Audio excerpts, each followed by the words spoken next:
Get in the know. Non-stop Vikings talk. It's Purple Daily on Score North and ScoreNorth.com. Purple Daily, presented by Surly Brewing Company. Welcome in. Daily Vikings entertainment here on Purple Daily, where we just want the Vikings to win a Super Bowl before we die. Phil Mackey, Judd Zulgad, our executive producer, Declan Goff. And as you can see, if you're watching on YouTube, this is a Write That Down Wednesday where we make predictions and hold each other accountable. So we'll get to that. But the show is presented by our friends at TCL, which is one of the world's best-selling consumer electronics brands. They have a new lineup of award-winning TVs delivering the most entertainment with stunning resolution, all at an affordable cost. Enjoy more of the things you love with TCL. I have now watched 11 Vikings victories on TCL TV so far this year. Judd, you're rocking your Surly hoodie here during this holiday week, surgically attached to your body. That's exactly right. That's exactly right. And you know why? Because I was enjoying some Furiouses last night, watching some basketball, Fury Eye. hockey, Fury and Eye. some Fury Eye, which were fantastic. Logic Bomb, fantastic. Before I die, it speaks to all of us because, as Phil said, it is the goal of this show, and it's also the name of another fine beer from our friends at Surly. The Vikings play on Saturday. Christmas is on Sunday. Make sure that you are well stocked in the area of the best cheer that I can provide you, and that is the beer from Surly Brewing Company. And as always, when you're enjoying that beer, you know what you can do, boys. Show us your cans. Very well put. At Jay Zolgan, at Score North. We love to see your cans, and we love to see them when they're full of Surly. That sounds like a new medical procedure that they're going to unveil at some point. We'll Nothing fill about your that- cans with Nothing Surly. about that was an no, it's not. We just love to Someone see- sent an angry email a couple weeks I ago saw saying that. that he loves our show, but that there's too much innuendo with the show us your cans. There was also another one that I was like, I never thought of that other one as being an innuendo, but I guess maybe. Uh-oh. Maybe are we getting too innuendo-y, I guess? No, I haven't okay. thought of it that way. We literally want you to so. show us your cans of Your Surly. cans- Show us your cans. Show us your slips. Show us your That was tats. the one. I'm like, no, that's not. I never Yeah. thought of it that No. way. No. Oh, you know what? That's an old school thing, though. Our slips aren't No, a thing. stop saying that Stop, word. but like Slips stop. aren't a thing. But also, now. like, yeah, that's yeah, old school. that's fine. No, it's not offensive at all. At no point did I ever think of that until Yeah, that email. no, I was it's like, not. well, I guess no. That's no. Okay. Okay, let's move forward here on the show. This is Write That Down. Let's hit the music. Most make predictions and then never admit they're wrong. Yeah, that's not Mackie and Judd. This is the place where we just totally own our horrible predictions. Write this down. And eat them for breakfast, lunch, and dinner. Write that down. It's Write That Down Write it down. You like writing things down. with Mackie and Judd. Yep. Only show in America that actually keeps track with statistics of our predictions. Don't be fooled by that thievery that you see on the Sunday morning NFL network. They've literally stolen this segment, but they don't actually have a database of their stats, I don't think. So this is where Judd admits he was wrong, where Declan admits Phil, when are you going to admit that you were wrong? Every Wednesday on Write That Down. Here's how it works. 3 Vikings or football-related or show-related predictions from everybody each week. They must be quantifiable. We keep track of completion percentage and touchdowns. And listeners, if you want to be like Nick, who's going to be our guest listener predictor here shortly, you can send us a message through the Score North app, and we'll get you scheduled for sometime beginning of 2023. This is one of the more dramatic races we've seen. We still have like a month to go in the 2022 football season, but it's been neck and neck and neck between the three of us for the completion percentage battle, with the listeners kind of struggling. And then there's a touchdown battle between Declan and me that's been back and forth every week. So a lot to be decided here, gentlemen, in the final weeks of the 2022 football season. Let's start with Judd's accountability session. Are you ready, sir? Yeah, let's see it. Not good. It's not good. Oy. You said this was a tough beat here. You said Dalvin Cook would rush for 100 or more yards against the Colts. Yeah. He had 95, I think, 94, and a bunch of receiving yards because he broke off. I should have said total. Yeah. I screwed up. Yep, you screwed up. And then you said at the beginning of the year the Vikings would finish 10-7 exactly. They are up to 11 wins, so they surpassed. That's pretty optimistic for Judd, too. I know it pained him to not say 8 or 9 and ride the middle. For him to go even to 10, I think, was an optimistic stretch. And now they've surpassed it with 3 games left. Yeah. All right, I had 3 things come off the board. I told you the Vikings would hold a 20-point lead or more against the Colts. I should have said in the second half they would outscore the Colts by 20. So the Vikings defense would force 2 or more turnovers and hold the Colts to 16 points or fewer. The defense actually itself performed fairly competently in that game if you take away Absolutely. the punt block and all that stuff. And this was a deep bomb down the field. I told you guys in the summertime, early in the summer, This is nice. that the Very Rams nice. would miss the playoffs in 2022. Yeah. That's a chunk play touchdown right there. That right there is fourth quarter Kirk. Yes, it is. Airing it out. I feel very proud about that prediction. It's a good prediction. All right, the listeners have struggled this year, but this might be their best week wow. of the year. Look at this. Oh, Yes. gotta love it. All right, we'll start with the bad. Drew had a parlay. He said the Vikings would win at least 10 regular season games, 1 playoff game. So those are, 2 regular season wins against the Lions is where he got here. Drew got really, really over his skis. He also that's had a lot. 1 win against the Bears and at least 1 game regular season or playoffs against the Packers. So he's tracking for all these, just not the Lions one. And then Garrett came up and said the Vikings would go at least 10-7 and win the NFC North in 2022 because that's a parlay and the Packers were favored. We're giving him a touchdown on this. Yeah, there's specificity there. I like that. Nate said Kwity Paye will get at least a sack or more against the Vikings. Dimitri said the Vikings would win 5 or more games by 7 points or fewer the rest of the season. And this was going into the Arizona game, which was like game 7 or something, 6 or 7. So he waited like halfway through the season. And they did. So this is pretty amazing. That's a touchdown. Arsalan said the Vikings would have at least 11 wins. It's a nice week for the listeners there. That's really nice. Coming on strong at the end. Declan had a nice week too here. Bum, ba, bum, bum, bum, bum. We'll start with the bad. You said Vikings would win by 10 or more against the Colts. Matty Ice would throw at least 2 picks. But you did say JJ and TJ would combine to haul in at least 12 catches. Well, JJ did it by himself, and then TJ added a couple. Good measure. You said someone other than Garrett Bradbury would start consecutive games at center for the Vikings in 2022, regular season only. I think the spirit of this was probably for performance reasons, but it turns out to be injury reasons. It's a backdoor cover right there. Mm-hmm. And I forgot about this one. From a year ago, there was some steam that Percy Harvin wanted to come back and was maybe working out, and you said that's not going to happen in the next 365 days, and you were correct. No, it says Will. Phil, it says Will sign. Oh, my bad. That's where I was. I was ready for My he bad. did sign, and I was quickly surfing Twitter or something. I was like, was there a Percy Harvin signing? No, it's my bad. It's Phil totally just my showed bad. joy in the fact that that's Yeah, not I mean, red. Well, I want to win. I want to win. I know you do. I privately am cheering inside. Oh yeah, you've never celebrated anyone's I don't. You know failure what? and write that down. I am class personified. Sports dad is class personified. Okay. So with that, these are a little bit wrong here now. So Declan, you're at 36.3% completions with 13 touchdowns. Judd's at 34.9, ahead of my 34.8.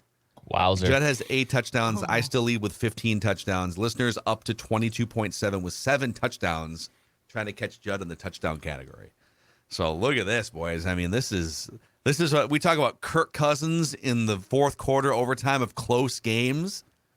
Who's going to rise up? Who's going to find those big plays down the field over the next month to take this thing home? So there's your accountability session. Let's get Nick in here. He's our guest listener predictor. I'm going to write that down today.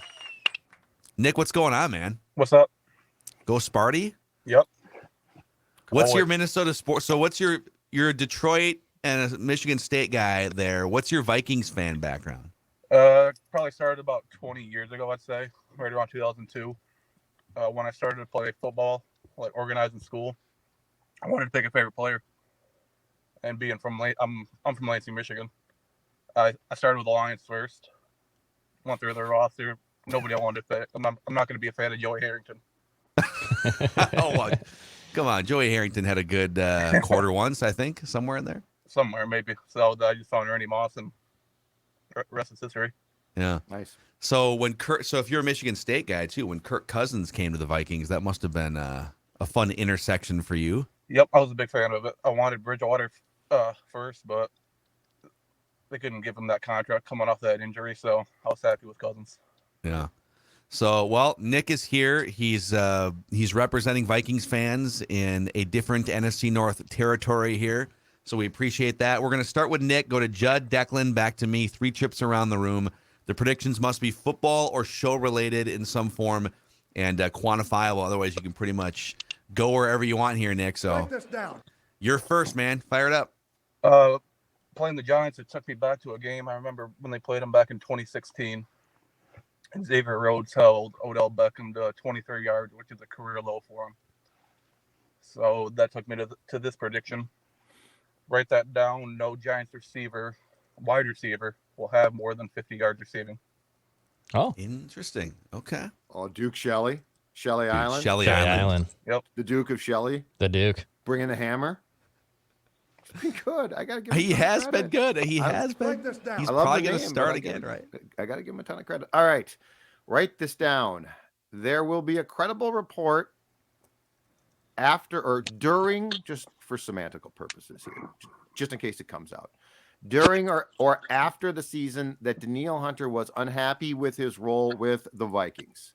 There will be a credible report that Danielle Hunter was unhappy with his role this season. And I would put an end date on that of it would be by June. Like Okay. it's Okay. gonna, Okay. yeah. Yep. By June. So, because it will probably come out in the springtime. Contract Again, talks time, right? Exactly right. Yeah. Exactly right. But I gotta think that he's probably being a good sport right now because the team is obviously successful. I got to think at some point in time, though, his usage in this defense is going to become a topic. I hear you. Write this down. All right, Dex. All right. I actually had to add this last second because there was an amazing quote that came out from Wink Martindale of the Giants defensive coordinator coming into this game. So someone asked Wink about going against Kevin O'Connell, and Wink was quoted saying, "I'm just a blue-collar guy going against Harry Styles," in reference to Kevin O'Connell. What? That's a real quote from the New York Post, from Paul Schwartz of the New York Post. So write this down. Kevin O'Connell will be asked about being the Harry Styles of the NFL, and I will put an end date by the end of the season because it might even trickle out a little bit. Okay, this is interesting. If you're Kevin O'Connell, and I saw the quote, but I don't know was Wink Martindale winking, tongue in cheek? Or is he kind of taking a dig at Kevin O'Connell? It sounds like it's all in fun to me, but I It's don't in know. fun. It's in fun. It's for sure. I fun. feel like it's bulletin board. I mean, he's a good-looking man. material. Yeah. Yes, he's a good-looking man. Kevin Seifert put up a side by side of Kevin O'Connell and Harry Styles next to each other. Oh, it's coming. Headshot. It's coming like today, then, or Yeah. tomorrow. Write this down. Okay, you know what? Oh. I think this gives the Vikings a little inspiration. You know, maybe it's all in good fun, but you'd kind of think in the back of your head, wow, does this guy not respect me as a young, innovative, offensive-minded head coach? So the Vikings are going to come out hot. They're going to learn from what happened last week. They're going to come out hot against the Giants. The Vikings will have and I want this to be a touchdown, so I need you guys to maybe help me here. The Vikings will have at least, I was going to say double-digit lead, but you guys will probably say a 10-0 lead's pretty common in the first quarter. I'm going to say at least a 14-point lead or more in the first quarter of this game. Yeah. Okay. Yep. They're going to come out swinging, and maybe the Giants fight back, but 14 or more point lead in the first quarter of this game. That's a touchdown. 14-0, 17-3. Just it'll be a big start to the game for the Vikes, for Harry Styles and company. Watermelon sugar. Kevin O'Connell. All right, back to Nick. Your second prediction. I think we all know at this point how close Jefferson is to breaking records. Calvin Johnson's single-season record. He's only 9 yards away from Randy Moss's single-season franchise record. Should have that on his first catch. But Kirk, he's only 899 yards away from Culpepper's franchise record of 4,717 yards. So my prediction is that he will break Culpepper's franchise record. Okay. But at the end of the year. I think this is a touchdown because he might not even play in week 18, and he'd have to average 300 yards a game. So this is a touchdown if this happens. And he's got 2 cold weather games too. So. Yep. So light the sky at home this week for 350 or something. But I like it. Yeah, it all depends on if they continue to fight for seeding purposes. But they probably will be fighting with San Francisco going into week 18. So, they'll probably have to play some starters. All right, back to Judd. All right. Write this down. I'm going back to the well, but I'm going to change the verbiage this time so I don't accidentally screw myself. Stella, be quiet out there. Okay. So here it is. Dalvin Cook will go over 100 total yards against the Giants. So instead of saying rushing like I did last week, because that's what I should have said. This is kind of pathetic. He's going to go over 100 total yards. I'm going to make a wrong or right. That's what I'm doing right now. I'm guessing that the football, write that down, karma guys are going to say, nah, you're trying to come in. I'm trying to come. The ship has sailed. Yeah, I'm trying to get. It's kind of sad that you're chasing this prediction still after you. And I am also chasing. I am pathetically trying to chase some points here. Completion percentage points. That's what I'm doing. Sounds like Stella is chasing her tail, waiting for Dad to give her some Nutrisource. That's what it sounds like to me in the background. And you know what? The sad thing is, she knows full well that she was fed Nutrisource this morning already, and she wants more. Why does she want more? Well, Phil, you talk about your dog, Maya. What does she love? Does she love anything more than just a good scoop of the best food around Nutrisource? Well, she likes to poop in the snow now, is I would say. So that's her new favorite thing. Yeah. But they are Tootsie Roll poops. They are very much consistent because that digestive and gut health is on point thanks to our friends at Nutrisource. Nutrisource you can find in, I believe, all 50 states. It's a company based in Minnesota, but NutrisourcePetFoods.com, the official dog and pet food of Mackie and Judd and Purple Daily. NutrisourcePetFoods.com. And a shout out to our friends over at Federated Mutual Insurance Company, helping power this episode of Write That Down on Purple Daily and helping power countless businesses inside and outside the state of Minnesota. For over 100 years, they specialize in risk management, maximizing the success of your business with that guiding hand. Federatedinsurance.com, where it's our business to protect yours. All right, Declan, back to you. All right, my next prediction, a little 3-item parlay. I believe this is enough for the touchdown. Ooh, you're stepping up here. The Vikings score more than 21 points. They score the first touchdown of the game, and they will cover the 3.5-point spread. Okay. Yeah. It's a 3-item parlay. More than 21 points or more. Score the first touchdown. Cover the 3.5. I like it. A lot has to go right. Write this down. Yes. A lot of things. Okay, I think this is actually a 3-item parlay as well. Oh. It's actually a look ahead. We're going to look beyond the Giants here. We're going to overlook the Giants for a second. Okay. Uh-oh. It's always a bad idea. So write this down. The Vikings. So the Packers will beat Miami, and then the Packers will lose to the Vikings, and that loss will mathematically end the Packers' playoff hopes. So the Packers they're all excited, right? Oh, all these things are going well.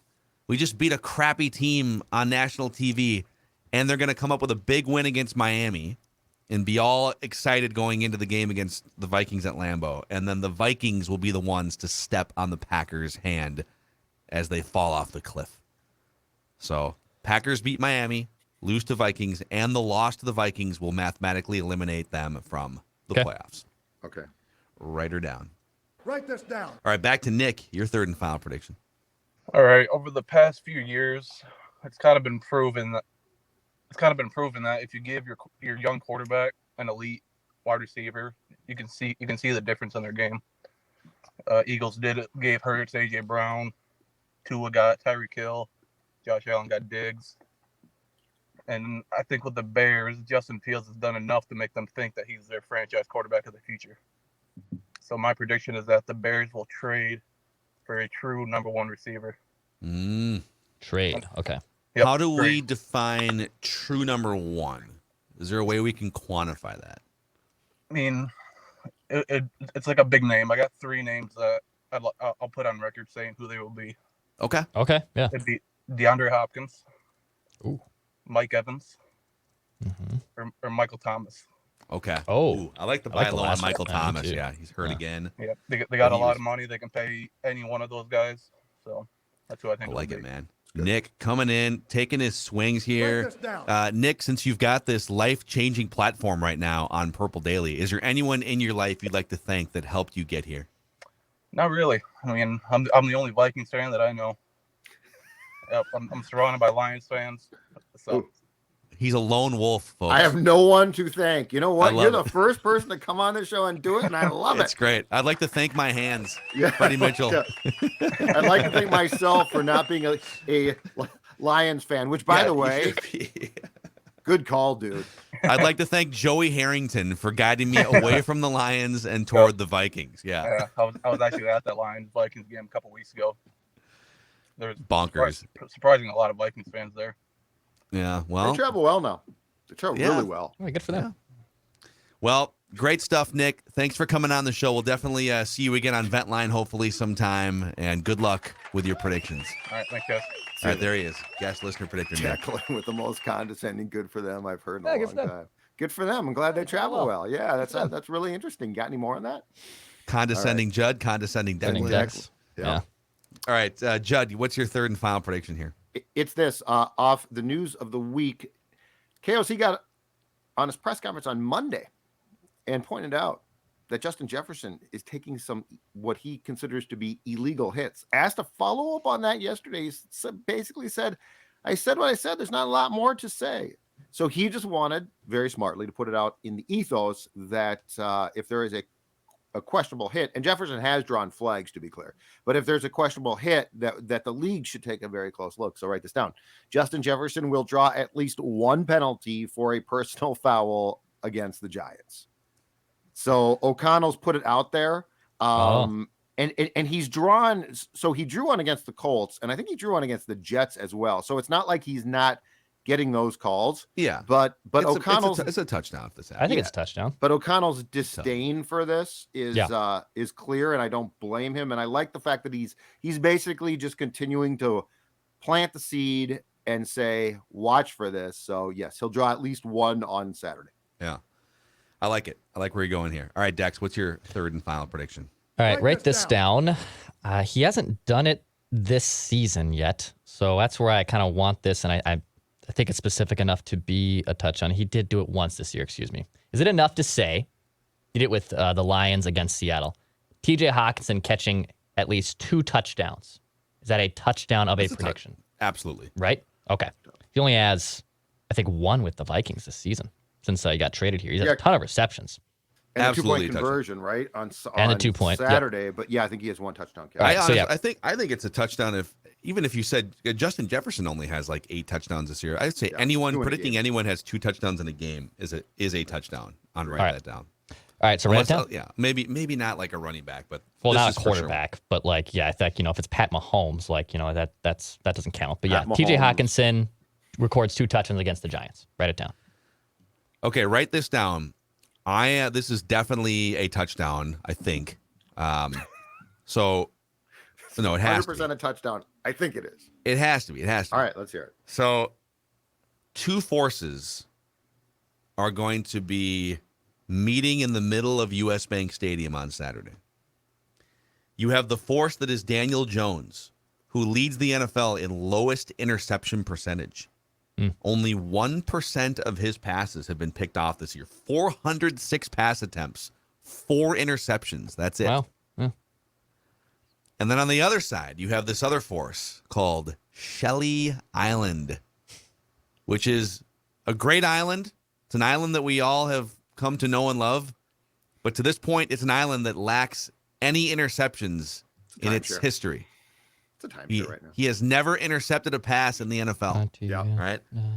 So lowest interception percentage going up against Shelly Island, looking for his first interception.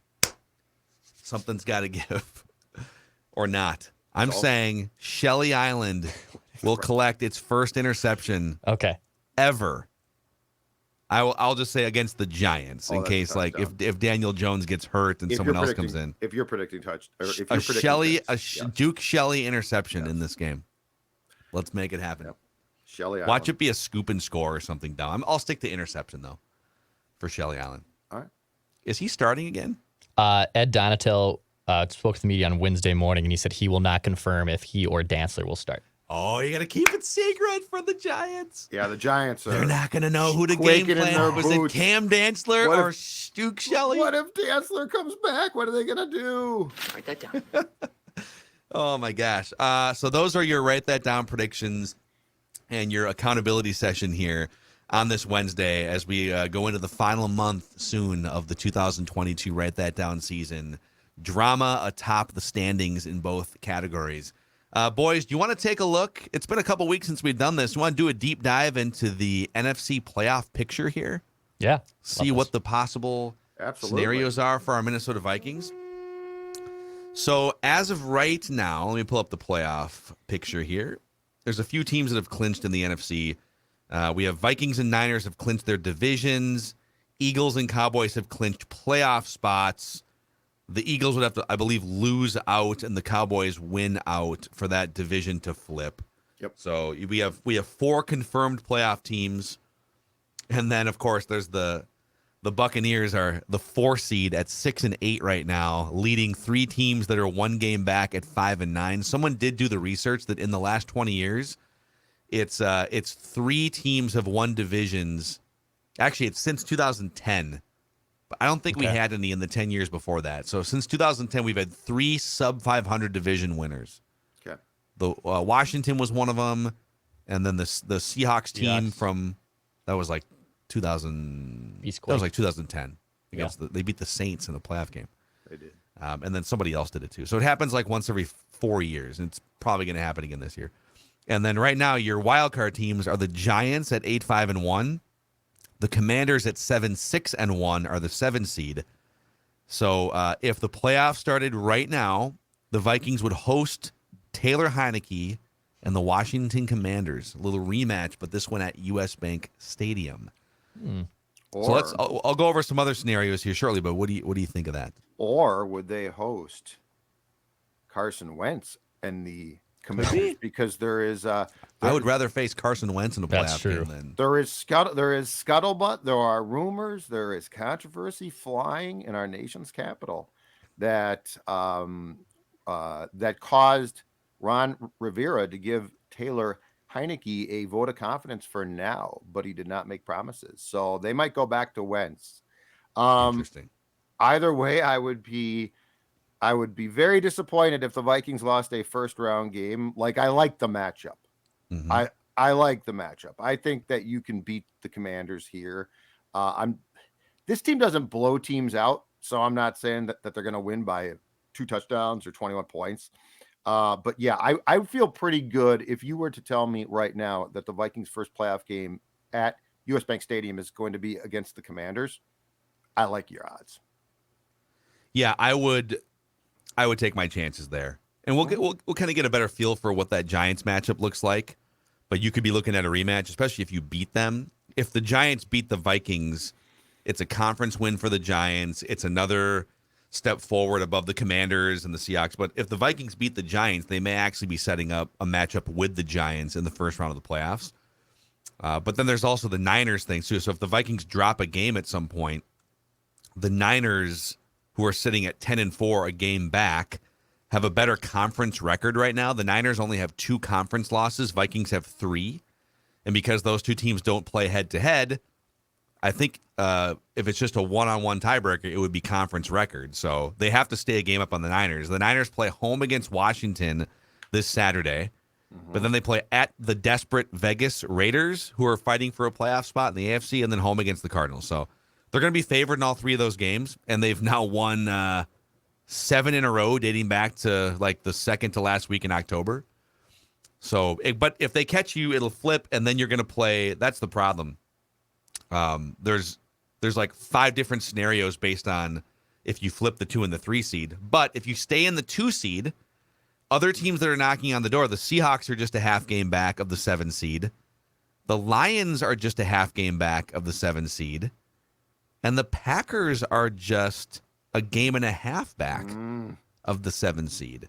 The Packers would have to roll through their last 3 games, Miami, and then I believe it's Vikings followed by Lions. Correct. It's Lions. Yeah.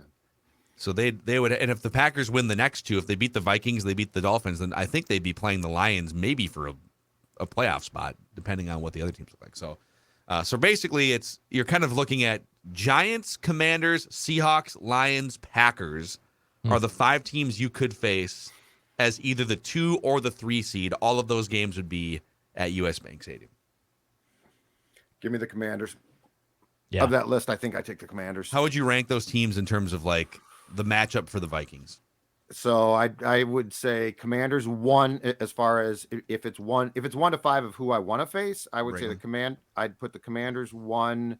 You said the Giants, the Packers, the Lions, and whom else, Phil? Giants, Commanders, Seahawks, Lions, Packers. I'd probably put Seattle 2nd. I'd probably put the Giants 3rd. I don't want to face Detroit or Green Bay. It's a division rival. Weird things can happen. I don't necessarily like playing teams 3 times.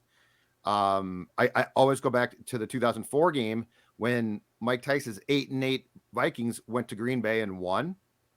So I think I would prefer a non-division foe in that first round. The Lions are the last team I want to see among those 5. I have made my point very clear. Whatever it is, the Lions match up very well with the Vikings the last couple of years. They are a problem. And to that point, if Green Bay does roll through this thing, I probably don't want to face Rodgers when he's hot now. Yeah, if the Packers get there, it would mean that like everything's kind of clicking for a month and a half, and Christian Watson is and how about Christian Watson? More. Don't drop that pass. Christian Watson this time the 9 route, the go route, and he catches it. Now, so Declan, how would you sort of those 5 teams? Who do you want to see most? Who do you want to see least? Commanders 1, Giants 2 for me. Now, I could have egg on my face in about 5 days if the Giants come here and somehow wallop the Vikings, but I just don't really see that happening. I would say Packers are 3. Even if they somehow sneak in here, whether it's on a technicality or if they get hot and they indeed obviously run the table, which they have to do, I'm not that scared of them anymore. I'm really not. It's a controlled environment inside. I like the Vikings' chances against them. I'd put Seahawks 4. That offense at one point was the number 1 offense in the NFL through like the halfway point of the season. And it's Pete Carroll. He's a veteran coach. I know Geno Smith has kind of regressed a little bit after a great start to the season, but I'd probably put that Seahawks team 4th. And if somehow, even if like the Cowboys fell here, because I know they're not playing great football, there's just a stain of them beating the crap out of you that I just don't really want to avoid. So I put like Cowboys and Lions as like that 5th team that I don't want to play. Yeah. So I say that about the Commanders personally, but I really just really just Man Campbell over there, you okay? Emotional. Football, yes. Emotional. Lemon football. Christmas time. I really don't want to do the like, how can we massage this bracket so that they avoid the teams? Like at the end of the day, bring on the Eagles again in the NFC Championship game. Bring on the Cowboys again. Bring on the Niners. I know when I say that, I'm inviting the 3 teams that are very much better than the Vikings, I think. But that's what you if you want to actually do this and get to the NFC Championship game and beyond, you got to go through these teams. So would it be nice for the first round to be a little bit of a feeler out, like, okay, play a lesser opponent, make sure that you're on good footing, and then advance? Yes, but at the end of the day, you're going to have to go through these teams. And hell, like, people make fun of Tampa Bay. Tom Brady is still Tom Brady to some extent. So you might have to have Tampa Bay come into your house if they pull an upset over Dallas or something in the first round, you know? Yeah. I just think O'Connell against LaFleur or Shanahan in the playoffs too would be great fun as far as the chess match goes. because they're from the same tree. They're all friends. They all know what the especially offensive tendencies are. Like they would be those potential matchups would be really entertaining. Yeah, I don't LaFleur. I don't know, man. It's hard to tell if LaFleur knows. Like, I know his record. They won 13 games a bunch of years in a row, Right. but how much of that was just he kind of walked into Aaron Rodgers' house, and he did help elevate. Rodgers looked a little bit cooked like 4 or 5 years ago. Yeah. But Yeah, I don't know that I would gives credit. say. Yeah, I'd like Well, to his see LaFleur personality's with not a non-Aaron dynamic. Rodgers quarterback. The problem with him is his personality is pretty bland, I think. Like O'Connell's a presence. LaFleur's not a presence. Yeah, they showed And- his post-game locker room speech, and I fell asleep after 10 Yeah. seconds the other night. And of all those coaches, as far as just like flat out coaching football, coaching ball coaches, Shanahan, I think, is just outstanding. Yeah. Like he's got some faults, but dude knows how to milk an offense really well. So there is your playoff picture. I do have a question I want to pose that Judd brought up sort of off microphone last week that I think makes a lot of sense after something that happened this week as it pertains to the Vikings. But a shout out to our friends at Prize Picks, the easy way to play daily fantasy. So here's how it works on Prize Picks. You pick between 2 and 5 players and an over-under on their projections, and you can win up to 10 times on any entry. They offer every major sport, NFL, NBA, MLB. You can do cross-sport entries this time of year. There's all sorts of sports overlapping. Super easy to use. The mobile app, which you can find on the App Store or Google Play Store. Promo code NORTH, and Prize Picks will match your first deposit up to $100. And then you can also, by putting in the promo code NORTH, let them know that we sent you. It helps the show and helps us grow. PrizePicks.com or the Prize Picks app. Check it out this weekend as these football games come down to the final few weeks, and let us know your experience. Also, our friends at Livia are helping people lose weight before January. You can get a head start these next 10 days or so if you want to. Indeed. And, I've been discussing this for a long time on this show now, dropping 40 pounds, thanks to our friends. And not only dropping them, but because it's a weight control program. So it's not a diet program. It's not a quick fix. It's not a fad. It's a weight control program, keeping that weight off, which is obviously the most important thing. And right now, if you want to give yourself the gift of health, the gift of weight loss, guess what? You can save 50%. That's right. You can save 50% right now. 855-GO-LIVEA. LIVEA, Livia.com. You can go into their stores here, certainly, for your checkups to talk to those folks. Or guess what? Virtual visits are an option as well. LIVEA.com. The gift of good health, the gift of weight loss, the satisfaction of weight loss starts. LIVEA, Livia.com. Check them out. So Judd posed this question. I think it's a fun one to explore here real quick. The Rams were just eliminated from playoff contention. One of the very few times a team just like wins a Super Bowl and then is just eliminated from playoff contention with a few weeks ago. I think the last 2 times the Broncos have won the Super Bowl after Elway retired and after Manning retired, they did the same thing where they missed the playoffs the next year. But they got their championship. It's their second championship now. They won one in 1999. So the Rams, after 1999, were still competitive. They actually went to another Super Bowl 2 years later and got beat. And then they were still pretty competitive until like 2003. But then they became basically the worst franchise in the NFL for the next 15 years. They drafted number 1 overall. They had a 1-15 season. They had a 2-14, a 3-13, a 1-15, another 2-14. They had a 4-12 in there. They were a dumpster fire for like 15 years. And then Sean McVay came along and they built it back up. Took them 5 years. They won a Super Bowl. And now their roster is aging. They don't have any first-round picks. McVay has been teasing retirement for the last 6 to 12 months. We now know why. Yep. Matthew Stafford is getting older and super banged up. So the future doesn't look very bright for the Rams anymore. And maybe they go into another tailspin or something. They also had to move their franchise the first time around from St. Louis to L.A. Like they literally, the franchise was so bad and they couldn't get a stadium deal done. And Stan Kroenke was like, all right, I'm just going to move to Los Angeles. It's more complicated than that. But The general question here is, what would you sacrifice for the future of your team for one Super Bowl? Oh my God. See, that's the thing is, first of all, in my opinion, the Rams are paying a small price right now. Like they're going to pay a bigger price because they have essentially traded away first round picks till what, like 2026. So the price is likely going to have to continue to be paid. And it's now abundantly clear why McVay was giving serious consideration to retiring after the Super Bowl, because he was like, this is going to probably happen to us where we're going to take our lumps. But if you were to tell me right now that the 2022 Vikings could win the Super Bowl and that they were going to win, take your pick in 2023, 5 games, 6 games, I wouldn't want to be as bad as the Rams were the first time around, but small price to pay if I suck next year. And I would probably take 4 years of missing playoffs for a Super Bowl now. So that's it. I would take 10. Oh, I wouldn't take 10. I would take this one step further. Without knowing when I would die, I would take like a couple years off my own life expectancy. If I knew it was guaranteed. Whether I was planning to live till 100 or 40, I would seriously take off some years of my life.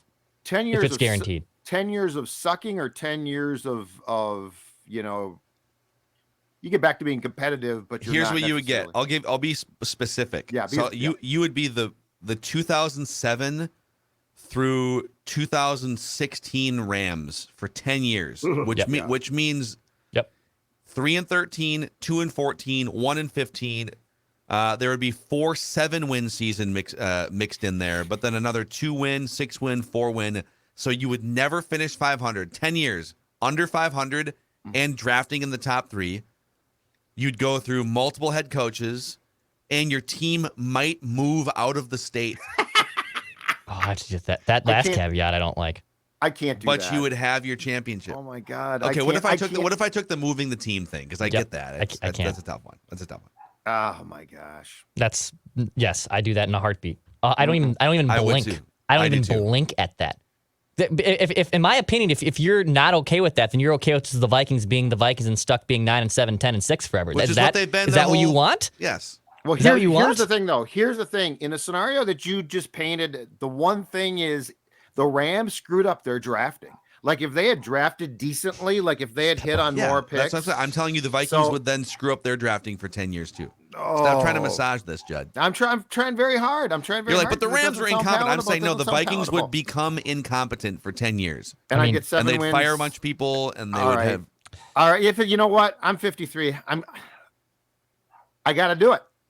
Yeah. Yes, I got to do it. Wave Stella, wave the flag, something. Stella, quit barking, get the flag. There you go. It almost sounds like you're kind of wrestling with what the Vikings have been versus what we want them to be. Historically, they have been always relevant. They don't have any stretches like the one I just outlined. And we have been fighting that. We've been saying we reject 500 football. I agree. So I think you'd have to be willing to sacrifice. They might have to sell out like the Rams did to trade a bunch of first round picks to get players. Well, but to me it's worth it. It's worth it. Yeah, and you know what? I will say this. I believe, if I'm not mistaken, Jalen Ramsey was traded by Jacksonville for first round pick to the Rams in 2019, something like that. And at the time, I did say you should make that trade. At that time, he's a shutdown guy. It cost you a first round pick. They got their quarterback. Yeah, I'd at 53, I'd have to do it. I mean, the Kansas City Royals in baseball are the perfect example. I mean, they went from 1985 to 2015 in the basement of the AL Central for like 85% of those seasons. Yeah. 30 years being just a laughing stock, and they went to back-to-back World Series. They got one in 2015, and and since then they have lost 97 or more games 3 times. Yeah. They won a World Series 8 years ago. 7 years ago. But once a generation, they get to celebrate this. This I'll take it. Lifetime achievement, Yeah, for a Super Bowl championship, just to see that and experience that. Yeah, I'm gonna have to. There is. So let us know in the YouTube comment section. What would you be willing to sacrifice? Would you be okay with the team just moving? Would you if we gave you the Rams scenario and said they're going to win a Super Bowl in 1999, But in 15 years, the team is going to move. Because they want another new stadium. But you got your Super Bowl. Yeah. So, all right. That's a wrap on today's episode of Purple Daily. Your predictions, your accountabilities. Tomorrow, so we already did State of the Offense yesterday. You want to check that out.